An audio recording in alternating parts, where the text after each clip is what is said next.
eh, también hemos llevado a cabo el, la diferenciación de cómo es una investigación a nivel policial y a nivel fiscal. Hemos dicho también cómo era antes de entrar en vigencia del nuevo código, cómo era la investigación cuando todavía esa investigación era a nivel policial y a nivel judicial, ¿no? Cómo eran esas investigaciones que se hacían a nivel judicial por parte del Poder Judicial. Hemos dicho que antes no había investigación preliminar, sino se llamaba auto apertorio de instrucción, que el juez es el que investigaba, a la vez era parte también quien sentenciaba, entonces eso era un gran problema, no podían ser jueces y partes en los hechos, parte investigadora, y a la vez iban a sentenciar. El Ministerio Público, su posición era el limitado, solamente ellos daban legalidad a los hechos, pero el que llevaba a cabo la investigación de todos esos actos era el juez, con el código antiguo.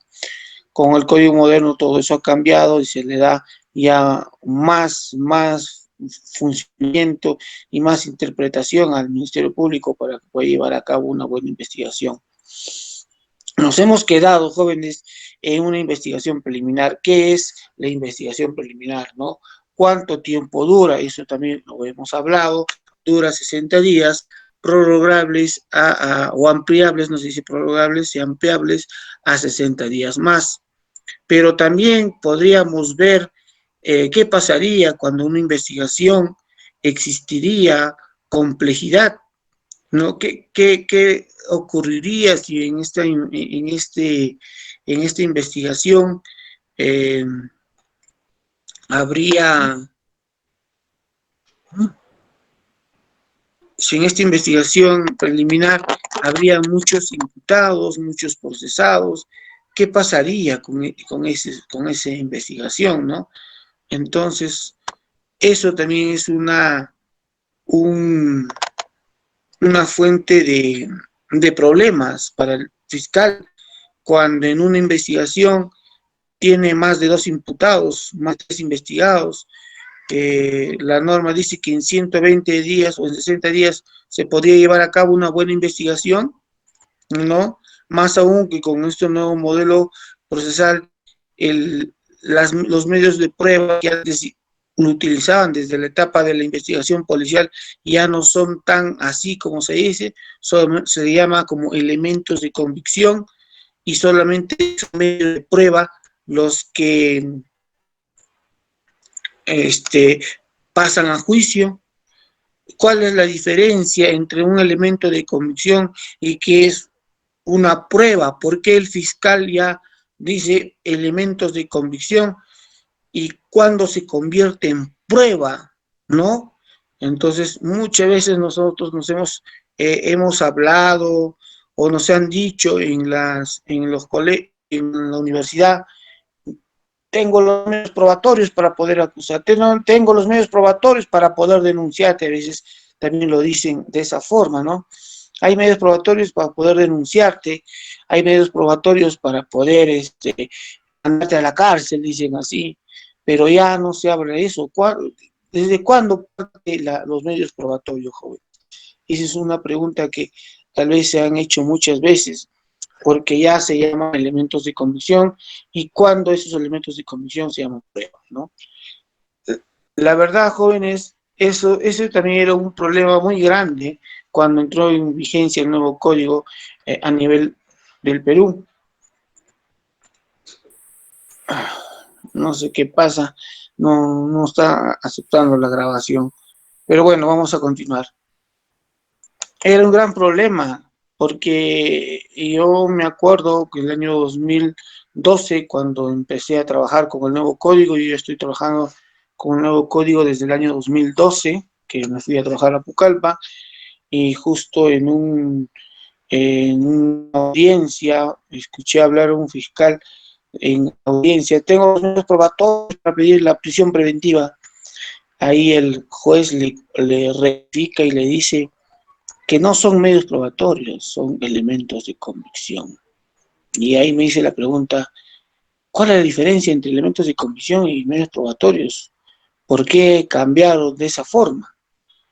¿No? Entonces, vamos a ver la intervención de cada uno de ustedes. Quisiera, por favor, que activen sus cámaras, por favor, para poder yo ver su presencia y tener saber cuál es un medio probatorio y qué es un elemento de convicción, ¿no? Pero para hacerlo más práctico, elementos de convicción son todos aquellos actos de investigación que se recolecta tanto en la etapa preliminar y en la etapa preparatoria que realiza el fiscal. Desde desde la primera acta que se dice del acta de intervención hasta el último acto de investigación que se recolecta a nivel de investigación preparatoria. Todos esos elementos de convicción van a servir para que el fiscal valore qué elementos de convicción le van a servir como prueba para un juicio, ¿no? Entonces, en la etapa preparatoria, ustedes saben que hay una etapa que se llama la etapa de intermedia, ¿no? La etapa intermedia. ¿Y qué es la etapa intermedia? Es el lugar donde el fiscal tiene que acusar y llevar a cabo en esa acusación esos elementos de convicción que les va a servir como prueba. En esa etapa intermedia, el juez le va a preguntar, a ver, señor fiscal, ¿cuáles son los elementos de convicción que tiene para que pasen como medios probatorios a juicio? Y yo como juez voy a calificar, voy a ver si en verdad ese elemento de convicción le va a servir de prueba para un juicio. Pero ¿qué es la prueba? Como decía también su otro compañero, el concepto de prueba. La prueba es un hecho real que no tiene, es un hecho real, indubitable, que va a servir como base para que haya una responsabilidad para el imputado. Ya, en simples palabras, el medio de prueba está ligado al objeto del delito. ¿Sí? ¿Me escuchan? A ver. El medio de prueba va a estar ligado al objeto del delito, ¿no? Para acreditar ese objeto del delito, jóvenes, es necesario, pues, primero, que ese medio probatorio, que antes ha sido elemento de convicción, reúna reúna todos los mecanismos al cual nos se han obtenido de forma legal. No puede ser un elemento de convicción que sea prueba obtenido de forma ilegal. No, eso es lo que primero eso es lo primero que el juez va a evaluar cómo se ha obtenido ese medio probatorio para que sea, o ese elemento de convicción para que sea llevado a prueba. Por ejemplo, yo si sería fiscal, ¿cómo podría incluir ese elemento de convicción que podría ser, ejemplo, una interceptación telefónica? ¿Cómo podría llevar a juicio si previamente a ello yo no le he solicitado al juez que me dé la orden para poder interceptar las llamadas? ¿O cómo podría llevar a cabo una pericia realizada, ¿no? Que va a determinar, por ejemplo, la firma, si es falso o no del imputado, si previamente yo no le he comunicado a este imputado que se iba a llevar a cabo una pericia por parte de un perito nombrado por el Ministerio Público, ¿no? Eso valora el juez, tiene que ver que esos medios probatorios han sido de forma legal, sin actos ocultos para la otra parte investigada. La otra parte investigada tiene que saber todo lo que se hace y lo que se tiene para poder debatir y rebatir ese medio probatorio o ese elemento de convicción que está queriendo generar un derecho hacia favor del Ministerio Público y en contra del imputado, ¿no? Ahora ustedes dirán, ¿y qué pasa pues con las organizaciones criminales o los colaboradores eficaces que ellos no se les puede saber quién es la persona, porque un colaborador eficaz se tiene que codificar, y también no se pone sus datos exactos, solamente se le da un código a este colaborador eficaz. Su declaración de este colaborador eficaz no se le... Su declaración de este colaborador eficaz no se corre traslado a la parte que está investigada por ese hecho, no se le corre traslado.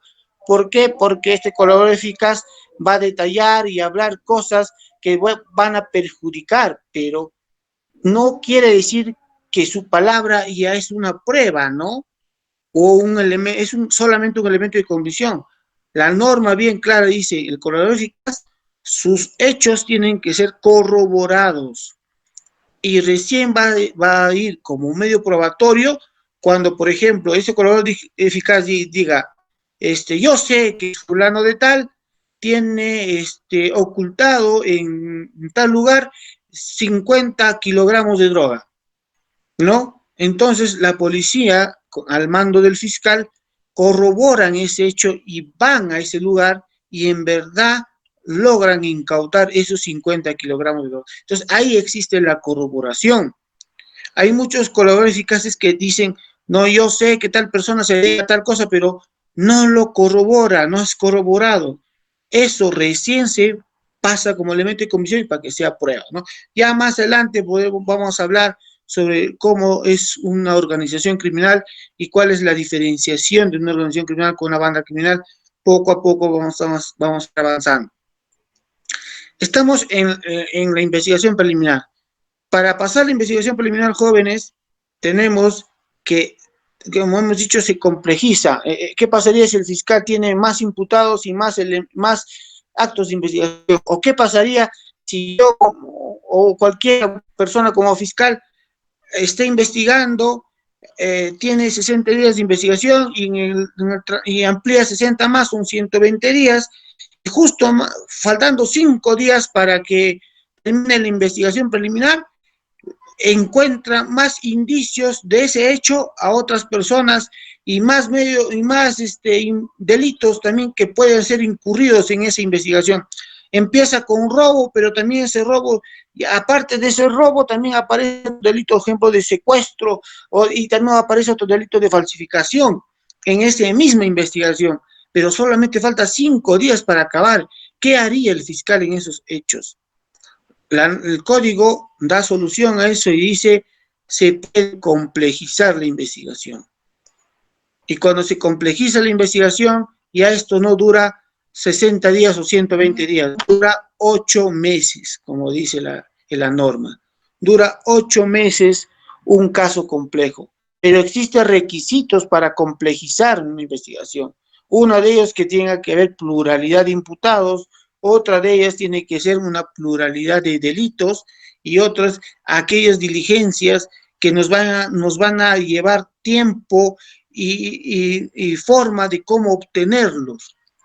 Por ejemplo, si yo estoy investigando a una persona que supuestamente ha secuestrado a X personas, se lo ha llevado, por ejemplo, a un pueblito y para eso se ha comunicado por teléfono con otras personas, entonces yo tengo los teléfonos y quiero sacar su registro de llamadas, le pido al juez un levantamiento del secreto de las comunicaciones, el juez me otorga inmediatamente a los 24 horas, como dice la norma, a los 24 horas el juez tiene que expedir la resolución para otorgar el levantamiento del secreto de las comunicaciones, pero ese informe me lo tiene que dar ¿quién? ¿El juez? No, me lo tiene que dar la compañía que está pidiendo, tanto sea Claro, Movistar, Entel, Vitel.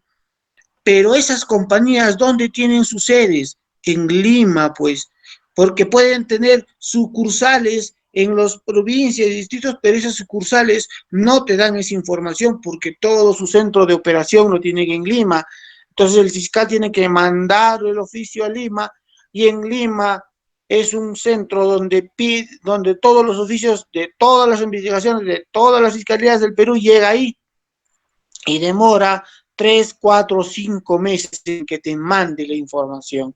Entonces, eso complejiza el caso. Eso hace que el fiscal tiene que tomar sus precauciones y complejizar el caso por ese acto de investigación que va a demorar, ¿no? Como también las pruebas periciales. Por ejemplo, se murió una persona y esa persona es por síntoma de una violencia, de un robo, pero, o tal vez de un asesinato, de un homicidio.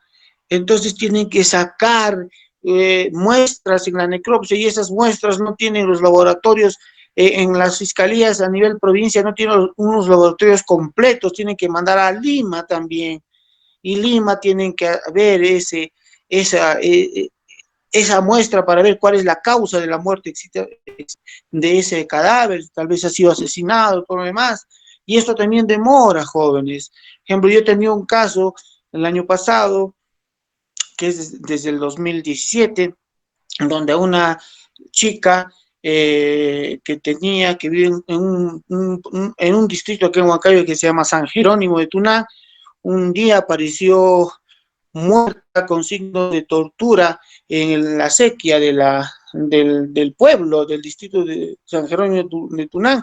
A la chica le habían torturado, había muerto por ahorcamiento con una correa y a la vez le habían ultrajado sexualmente, pero no con un miembro viril, sino con un palo le habían introducido en la parte del ano de la chica. Entonces, prácticamente antes de que la maten, le habían torturado a esta chica. En base a las investigaciones, esta chica pues había sido bisexual, había tenido una pareja mujer y después a la vez estuvo con otro varón y después al último tenía otra pareja mujer y todo apuntaba que la pareja mujer se había enterado por celos que le habían mandado a matar. Le había sacado un chico que la conocía de la discoteca y para amanecer había aparecido muerta, ¿no? Entonces, hay una pericia que se trae desde Lima, donde hace una recreación, esa pericia se llama una pericia de la muerte en 3D, de cómo se hace el recorrido, se le entrega las fotos más la necropsia y en 3D te entrega, te dice cómo posiblemente haya fallecido y cuál fue el recorrido de la chica para que pueda ser nuevo, porque también se le traía la hora de la muerte, cuánto tiempo ha pasado y todo eso demás, ¿no? Pero esa pericia lo hacen en Lima, jóvenes, no lo hacen acá en Huancayo, y eso demora, pues, un montón de tiempo, si siquiera unos 5 o 6 meses, más aún cuando se encuentran chips o celulares que han sido borrados, ¿no? Porque también se encontró en la casa del sospechoso un celular que sí borrado y bastantes USBs, se tiene que mandar a alta tecnología para que puedan recuperar, ¿no? Porque todo eso, lo que uno borre en el celular, hay una memoria interna que se graba y eso solamente con alta tecnología se puede recuperar.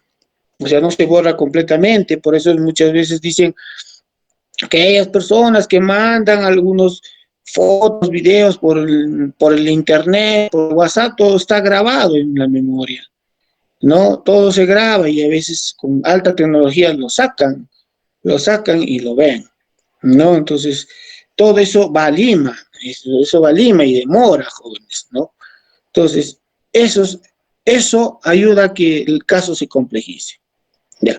¿Cuánto dura? 8 meses. ¿Se puede ampliar por 8 meses más? También se puede ampliar por 8 meses más. ¿Ya? A nivel preparatorio, ¿también podemos complejizar el caso? También se puede complejizar. Se puede ampliar, cuando es preparatorio ya no se pide ampliación, sino se dice prórroga de investigación, ¿no? Otros confunden. En etapa preliminar son 60 días ampliables a 60, o son 8 meses ampliables por el mismo plazo, 8 meses. Pero en la etapa preparatoria dura 120 días la investigación preparatoria, ¿ya? Ampliables a 60 días más, digo, prorrogables, y ahí ya se habla de prórroga, prorrogables 60 días más. Pero cuando un caso complejo, tú has aperturado investigación preparatoria por 8 meses y en esos 8 meses más te falta recabar más elementos de convicción, prorrogas por 8 meses más, pero ahí ya entra a tallar el juez. El juez es el que ordena que sí se prorroga o no se prorroga los 8 meses más. Ahí tienes que sustentar en audiencia por qué 8 meses más necesitas que se prorrogue la investigación preparatoria. Entonces el juez ahí hace un control y te dice, a ver, en esos 8 meses que tú has declarado complejo la investigación, ¿qué actos de investigación has hecho? Hay otros fiscales que han hecho un acto de investigación y en 8 meses más se le pasó el tiempo. Uy, me olvidé, entonces voy a prorrogar 8 meses más. No, pues tampoco, ahí vulnera el plazo razonable y un debido proceso hacia el imputado, ¿no? Entonces, ustedes deben tener también, ver que una investigación perjudica al investigado porque tal vez es inocente, él se puede perjudicar tanto laboralmente o hasta en su imagen social, ¿no? Pero todo eso entra en control del juez. ¿Por qué en la investigación preliminar el juez no entra y por qué en la preparatoria sí? Porque en la investigación preliminar es un acto de recopilación de convicción y bien claro dice la norma, aquellos actos que se llevaron a cabo en la investigación preliminar no pueden volver a realizarse en la investigación preparatoria. O sea, si yo tomé declaración a nivel preliminar a un cierto testigo, voy a volver a tomar nuevamente a ese testigo en la preparatoria, ¿no? Pero ¿lo hacen? Sí se hace, lo hacen, muchos fiscales lo han hecho. Si ya hasta el mismo imputado ha declarado a nivel preliminar, otra vuelta lo citan a nivel preparatorio. Entonces, ahí se puede hacer, pero siempre en cuando se pregunten hechos que no se han preguntado en la primera etapa. O sea, no se vuelve a repetir ese acto. Si por un caso le dice, señor, usted se le ha visto en la etapa preliminar, usted se le ha visto caminando por la calle Girón tal, con tal persona, y él dijo, no, yo no estuve ese día, me fui a caminar. Otra vez en el preparador le vuelven a preguntar lo mismo, ya sería atentar contra el imputado de una manera de coacción de la investigación y ahí se podría pedir una tutela de derecho, ¿no? Entonces, más aún se podría quejar al fiscal por querer coaccionar de un acto que ya el imputado había declarado que no estaba en ese día. Bueno, entonces en la etapa preparatoria, ¿por qué se llama preparatoria netamente? Se llama preparatoria porque todo lo que se ha recopilado en la preliminar ya se formaliza ante el juez, por eso se llama formalización de la investigación preparatoria. Se formaliza ante el juez diciéndole, señor juez, tengo muchos elementos de convicción para poder irme más adelante a un juicio y poder ir con una sentencia justa. Por eso te formalizo ante tu despacho para que esa investigación ya sea conocimiento suyo y usted como juez de garantías tenga el bien de tener conocimiento de que existe una investigación contra tal ciudadano. Entonces, una vez formalizado, ya el juez entra a ver si esa investigación está llevando a cabo. ¿De qué forma? Porque el juez te da la resolución donde se formaliza y te da el plazo de 120 días de investigación preparatoria. Y si tú le pides que se complejice, el juez también te da 8 meses de complejo tu investigación. Ya te dice, se formaliza la investigación y se le concede a la fiscalía el plazo de 8 meses para que pueda concluir su investigación. Más aún otros jueces ponen en su resolución el día que entra la investigación, por ejemplo, un 10 de junio, y de ahí contabilizan 8 meses y ponen finalizando el día tal, justamente en los 8 meses. Así te ponen un plazo ya establecido cuándo va a finalizar, en su resolución lo ponen los jueces, cuándo finalice tu investigación. Entonces ya te controla el juez. Ahora, ¿de qué forma también te puede controlar el juez en la etapa preparatoria? Cuando, por ejemplo, tú pidiste como elemento de convicción que se lleve a cabo una investigación como declaración de uno de tus testigos, o que se lleve la constatación de tal sitio, o que practiquen una pericia de parte tuya para que puedas probar la inocencia de tu patrocinado, y el fiscal no lo llevó a cabo, no lo quiere hacer porque tal vez pueda afectar su investigación, ahí tú lo pides, no te contesta, te vas al Poder Judicial con tu derecho por violación al derecho de defensa, y el juez los llama al fiscal y le dice, a ver, señor fiscal, ¿qué pasa? Se le pidió y usted no quiere, ¿cuáles son las razones por qué no lo ha hecho? Entonces, si el fiscal no da una razón real, una razón que pueda conllevar a que esa investigación o esta acto de investigación no debe de ser llevado, el juez lo sanciona, hasta puede pedir la exclusión de ese fiscal y que cambien a otro fiscal. Ese poder que tiene el juez para poder solicitar que se excluya de esa investigación ese fiscal porque está llevando mal, y que se cambie con otro fiscal para que pueda llevar a cabo. El juez también tiene ese poder de mandarle a ese fiscal que está llevando una mala investigación a control interno para que sea sancionado, ¿no? También el juez tiene el poder de cambiar al abogado que está llevando mal una defensa.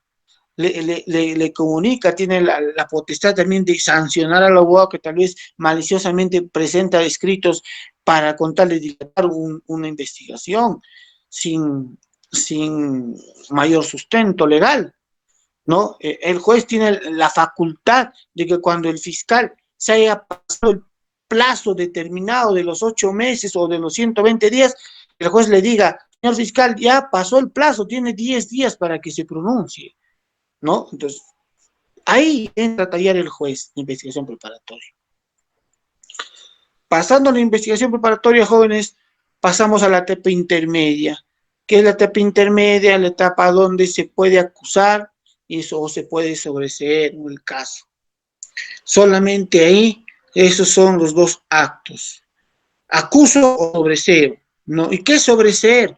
Sobreseer está dentro del artículo 344 del Código Procesal Penal, donde dice, sobreseer el caso es que en base a mis actos de investigación tal vez no pude comprobar fidedignamente que ese investigado no existe suficientes elementos de comisión para llevarme a juicio, o tal vez existe contra mi investigación, tal vez se ha logrado determinar la inocencia de ese imputado, por tanto también pido el sobreseimiento. Porque en el Código Procesal Penal, jóvenes, en el artículo 61, que están las funciones del fiscal, dice, no solo el fiscal va a recolectar elementos de convicción que ayuden a ver la teoría del delito o que ayuden a acusar al acusado. También el fiscal tiene la obligación de recolectar aquellos elementos de convicción que ayuden a probar la inocencia del imputado, ¿no? Eso también lo dice el nuevo Código Procesal Penal, pero lamentablemente la mayoría de los fiscales son unos fiscales que quieren acusar hasta por gusto. Piensan que todo que es persona que ha sido investigada ya son culpables y quieren sacarle por todo lado algunos medios de investigación podrían perjudicar, pero a veces no lo son. Jóvenes, la etapa intermedia es una etapa vital para ver si este caso se archiva o se sobresee o se va a la otra parte que es el juicio ya, ¿no? Si pasa para juicio, ya el juez valora los elementos de convicción que ha pasado y ya los pone como prueba y dice, admítese como prueba tal cosa, admítese como prueba tal cosa que ayudará a ventilar la responsabilidad del imputado porque existe una pericia donde el imputado no ha cuestionado y todo lo demás. Entonces, eso ya va a juicio. Por eso se dice que ya van a juicio todos los procesos que van a tener sentencia condenatoria. Entonces, pero puede haber absolutorias, también puede haber absolutorias, porque también en juicio esos medios probatorios son analizados por otros jueces ya, que se llaman los jueces de juzgamiento, ¿ya? Y también puede haber absolutorias. Y ha habido en casos, por ejemplo, de violencia familiar, cuando un fiscal solamente se ha ido con la declaración de la agraviada hasta juicio, ¿no? ¿Por qué? Porque la agraviada no ha ido a medicina legal a pasar su certificado de integridad física, o no ha ido a un psicólogo para que éste le evalúe, porque no ha querido ir, ¿no? O también se ha absuelto cuando mujeres han ido solamente a denunciar, pero les han dicho, ¿sabes qué, señora? Vuelve mañana para tomar tu declaración, y nunca han vuelto, pero sí han ido a medicina legal, y en medicina legal sale su resultado, que ha sido lesionada físicamente, y con eso el fiscal se ha ido hasta un juicio, donde el juez valora y dice, está muy bien, acá se acredita que la señora tiene lesión, pero esa lesión tiene que ser acreditado cómo, dónde, cuándo y fue, de qué forma. Podría ser que la señora ha tenido una lesión antes de que se produciera el hecho, y a veces las señoras no van al juicio a declarar. ¿Cómo el juez va a sentenciar solamente por un certificado médico legal que sí acredita lesiones, pero esa lesión tiene que ser constatado o corroborado con un hecho que la misma agraviada tiene que detallar la forma y circunstancia? O sea, no solamente es denunciar, también se tiene que declarar. Yo siempre he cuestionado y he dicho, en este nuevo modelo procesal, a veces estamos perdiendo el tiempo, pierden el tiempo tanto abogados como la fiscalía, tomando declaraciones a nivel preliminar o a nivel preparatoria. ¿Por qué? A ver, yo les pongo, y siempre les he dicho a unos colegas esta situación. Si la agraviada declara a nivel de investigación preliminar y detalla, sí, me pegó tal día, horas tal, me masacró, todo, declara de esa forma, ¿no?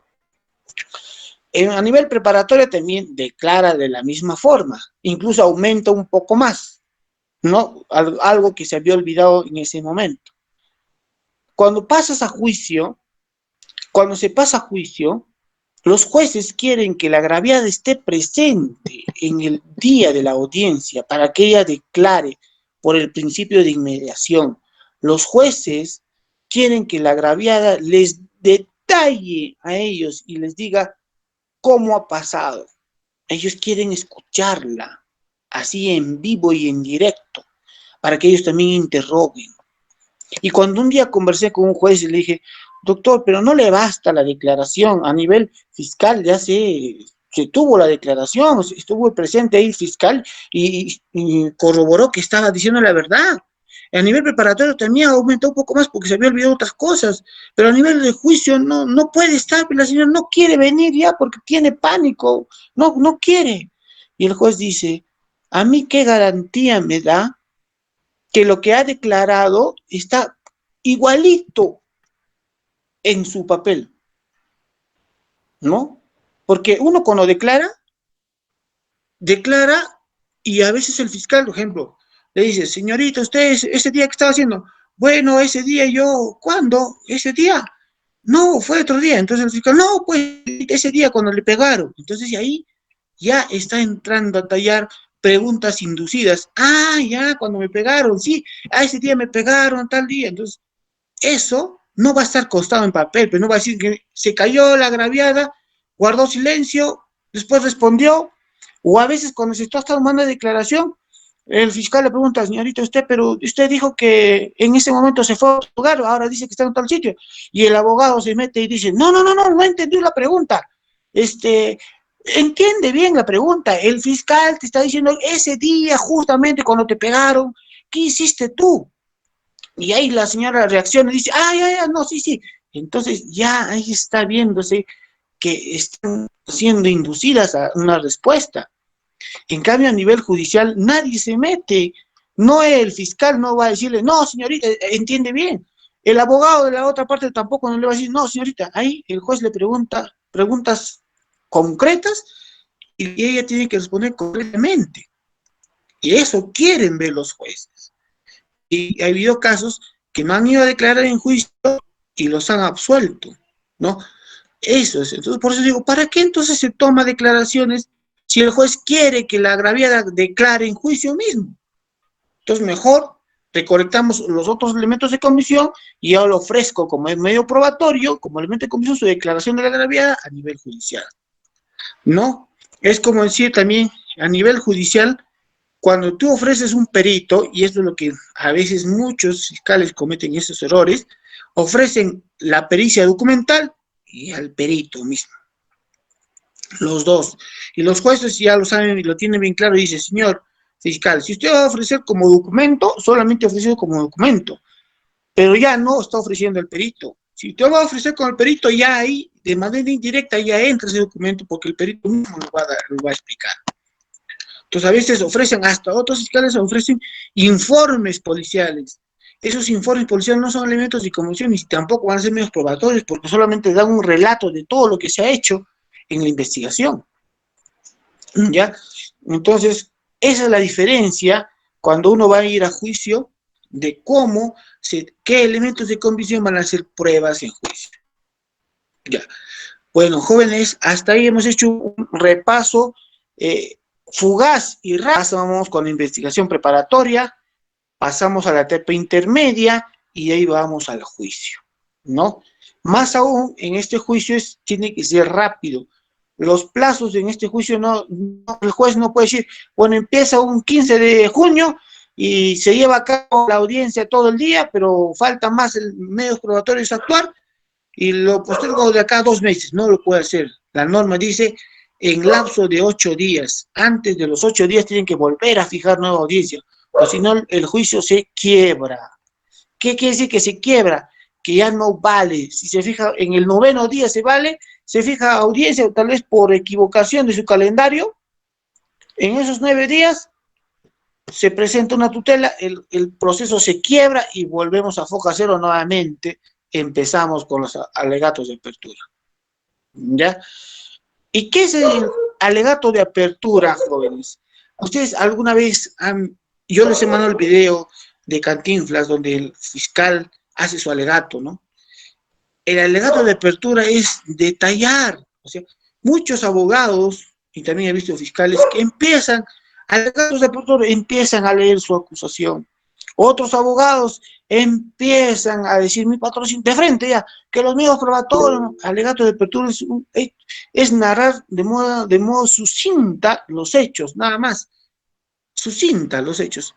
Por ejemplo, se pasó un acto de violación y el fiscal se para y dice, bueno, los hechos son así, señor juez. Un día tal, a horas tal, se presentó la señorita y el señor salió del escondite y la agarró de las manos y la llevó a su cuarto y ahí la ultrajó sexualmente y por eso es corroborado con los medios probatorios que tenemos, como son el certificado médico legal y todo lo demás.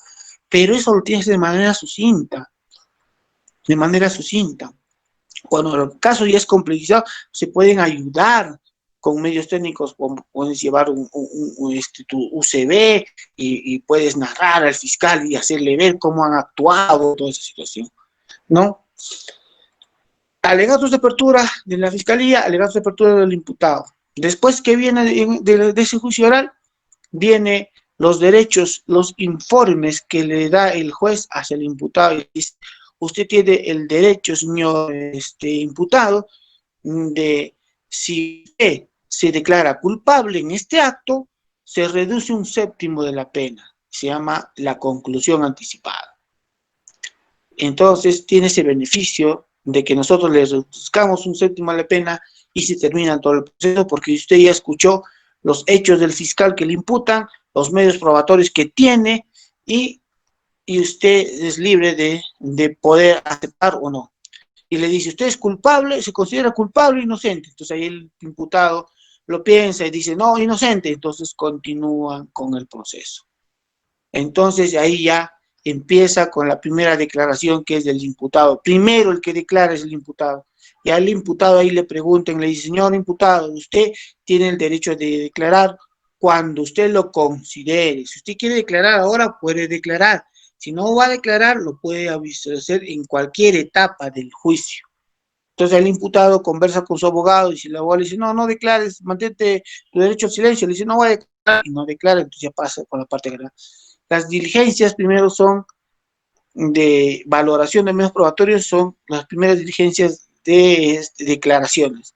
Después ya vienen los documentales, después, antes de eso viene antes de la declaración, esto, el fiscal pregunta si hay pruebas nuevas, después de eso viene pruebas de oficio, y de último los datos de apertura, digo, los datos de clausura y hay sentencia.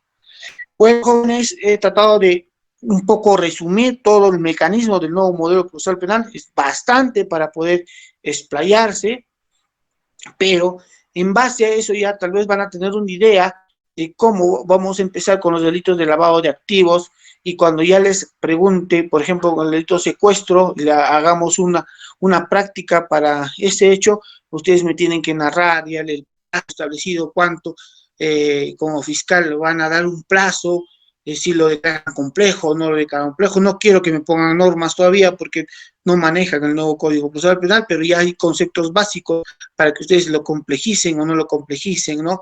Y qué medios probatorios tienen para poder irnos a juicio a acusar.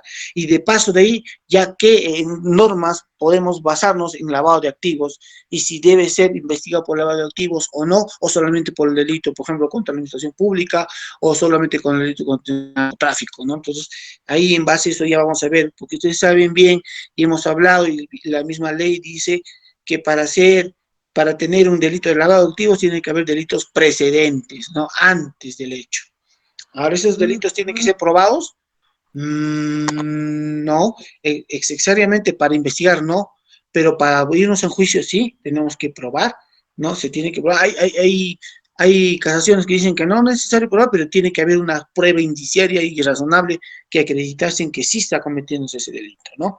Pero sí se puede probar el lavado de activos, se puede probar esta persona que no ha arrojado o que ha incrementado su patrimonio sin demostrar cómo lo ha hecho, cómo ha incrementado, ¿no? Ya. Hasta ahí, jóvenes, un comentario, alguna consulta que tengan. El contrainterrogatorio es pues ya ir, por ejemplo, esta persona declaró a nivel fiscalía, ¿no? A nivel fiscalía declaró el testigo. Entonces el fiscal le hizo las preguntas, todo. Entonces ahí contrainterrogamos. Señor, ¿usted declaró en fiscalía? Sí, declaré en fiscalía. Usted en la pregunta 5, donde el fiscal le dice, usted estuvo acompañado de la persona tal, ahora es tal. No, y usted respondió al fiscal diciendo que estaba en tal sitio, pero ¿por qué ustedes se confunden? ¿Por qué en un momento usted dice que ahora está? Si yo tengo acá un video que se le muestra en tal sitio, eso ya se llama contrainterrogar. ¿Ya? Estoy contrainterrogándole a lo que algo ya está probado. Por ejemplo, si dice que estuvo en tal sitio, pero con el video se muestra que estaba en otro sitio, ahí se contrainterroga, porque estoy demostrándole, ¿no? Más según los jueces dicen, ¿en qué hora, en qué minuto, señor abogado? En el minuto tal, señor juez, se demuestra que la imputada estaba en el día, ese día, en otro sitio, no conforme ha declarado ahorita en audiencia. Entonces, ahí es contrainterrogatorio y eso ayuda a clarificar los hechos. ¿Ya? Eso también se hace. También hay otro hecho donde los abogados también cometen los mismos errores. Cuando se entra al contrainterrogatorio, se tiene que preguntar hechos relacionados a lo que el fiscal ha preguntado. Ya no se tienen que preguntar hechos que ya pasó tu turno, ya precluyó. O sea, por ejemplo, si tú le preguntaste si el día 5 estuvo en otro sitio, pero se te pasó, no le preguntaste, ya no lo vuelves a preguntar en ese momento, porque ya pasó tu turno. Tienes que preguntar sobre hechos que el fiscal le ha preguntado o sobre lo que ha respondido el imputado y que te tiene que dar claridad. Esas son las actuaciones. Después de lo que termina las declaraciones testimoniales, ya viene la etapa documental, donde ya algunos documentos el abogado tiene que decir o el fiscal tiene que decir el valor probatorio de ese documento. ¿Qué contiene y cuál es el valor probatorio y qué se va a demostrar? Eso es lo que tiene que hacer. Muchos abogados empiezan a leer o no saben y cuando el abogado, el juez dice, ¿y cuál es el valor probatorio? ¿Qué prueba con ese documento? O sea, prácticamente está diciendo, ¿qué me pruebas tú con ese documento que estás ofreciendo como medio probatorio? ¿No? Y tú tienes que decir, o este medio se prueba, señor juez, que este documento es real, en base a la pericia que el perito ha venido, ha declarado y ha dicho que sí, tiene que estar con todas las firmas legales, con este medio probatorio que se ha expedido de registros públicos, se prueba que es legal este documento. Por tanto, desnaturaliza lo que el fiscal ha querido implantar ante mi patrocinado, ¿no? Entonces, ahí se hace conciso, nada más, o sea, no se tiene que darte otros abogados se quieren dar un rollo, explicar y decir el medio de defensa, a veces quieren dar clases, hay abogados que son muy doctrinarios y quieren dar clases al juez, y los jueces dicen, no estamos acá para darnos clases, señor, estamos en un juicio, medio probatorio, y quieren decir que ustedes saben que hay diferentes medios probatorios, ¿no? ¿Cierto? Entonces quieren dar un concepto, a veces están en doctrina de otros países, y los jueces no les gusta eso sirve muy bien, pero para una clase, para un curso, para una ponencia, pero no para un juicio. En un juicio tiene que ser inmediato y rápido, jóvenes. Y los alegatos de apertura, por ejemplo, yo tuve un caso donde un buen abogado, sí, vi cuando defendió un caso de violación, y este abogado se había analizado el video de la declaración del menor de cámara Gesell. Los videos, las fotografías, las filmaciones son pruebas documentales, eso lo dice el código, ¿ya? Son pruebas documentales. Entonces, las entrevistas en cámara Gesell son videos filmados que se ve a la menor y eso se muestra al juez y el juez lo ve, cómo se llevó a cabo y qué respondió la menor, ¿ya? Entonces, este abogado había apuntado en el minuto total, a horas tal, la señorita dijo tal cosa, pero en el minuto tal, horas tal, se confunde y hizo ver al juez que tuvo declaraciones contradictorias. Y eso también se puede hacer, se hace, jóvenes. Yo incluso he hecho también esos hechos, pero no tan detallado como este abogado que lo hizo, porque tenía un caso muy fuerte de un acto de control de un profesor contra una alumnita que lo estaba acusando. ¿Ya? Pero se puede hacer. Te puedes ayudar, por ejemplo, también de los pruebas de PowerPoint que te puedes ilustrar al juez y decirle de esta forma así. Por ejemplo, yo tenía una vez un alegato de un alegato de cuando un policía había pegado a su compromiso en la calle, yo hice ver con datación y con PowerPoint, les hice ver las contradicciones que hizo el investigador en el momento de la declaración a nivel judicial, y les mostré con documento a horas tarde que estuvo en tal sitio y que es mentira que estaba de guardia porque ese día no había a su trabajo a firmar y todo lo demás, y eso me ayudó a mí mucho. Incluso puse un video, más o menos en eso, el policía, después de haberle pegado a su esposa, porque su esposa le había encontrado con otra chica en su carro, al querer escaparse, atropella al hermano de la esposa, lo atropella. Entonces ellos decían, no fue un atropello, él se agarró del carro y no quiso soltarse y por eso tienes esas lesiones. Pero entonces yo, al momento de preguntarle, al momento de que él narraba todo, ya iba construyendo de cómo iba a ser un video. Entonces hice un video parecido a lo que hizo él y lo mostré en mi alegato de clausura y demostré que con un solo arrastrón no se produce esa lesión, tiene que ser un golpe fuerte. Y eso corroborado con el médico que fue a detallar la lesión que tenía el agraviado. Entonces, todas esas actuaciones, jóvenes, atentos en el juicio a qué responde, a qué no. Lamentablemente, hay abogados que no toman apuntes, hay que apuntar. Si tienen una buena memoria, es todo queda en el cerebro. Hasta hoy he visto que otros abogados filman. O sea, también se filma la audiencia, ¿no? Pero te demoran en entregarte, pero otros abogados están con su celular y filman, o si no les dicen a sus patrocinados que lo filmen y lo repasan y repasar. Esa es la función y esas son las actuaciones a nivel de medios probatorios y a nivel de juicio. Terminado eso, ya el juez ya tiene 15 días para emitir la sentencia que corresponda. ¿Alguien más que pueda acotar o dar algo, si el juez ordena que se lleve a cabo esos elementos de convicción, como declaraciones o esos documentales para que se tome en cuenta? El juez ya ordena y cuando el fiscal no lo hace, le ordena al Ah, juez mediante una tutela de derechos. ¿Ya? ya, ¿Alguien más? Bueno, jóvenes, y sobreseimiento total, ¿no? ¿Cuál es la diferencia? Sobreseimiento total es cuando, por un caso, estás investigando por un delito, o dos delitos, o tres delitos, pides que se sobresea por todos sus delitos y por todos sus hechos. Pero parcial puede ser, por ejemplo, tú investigas por robo y a la vez por extorsión, pero te has dado cuenta que no existe robo, entonces pides sobreseimiento parcial por el robo, quedando subsistente el delito de extorsión y por eso acusas.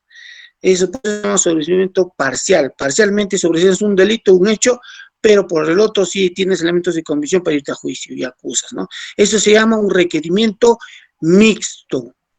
Se llama requerimiento mixto, porque sobresees en la disposición y a la vez acusas en esa disposición. Se llama requerimiento mixto. ¿Ya? Y el juez también saca una resolución sobreseendo y a la vez saca acusando por tal delito.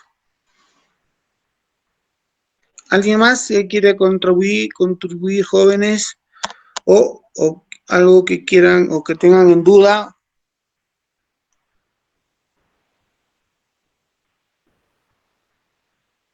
Bueno, jóvenes, sobre el delito de lavado de activos, ya les voy a explicar en el momento de mandarles el trabajo, Bonnie.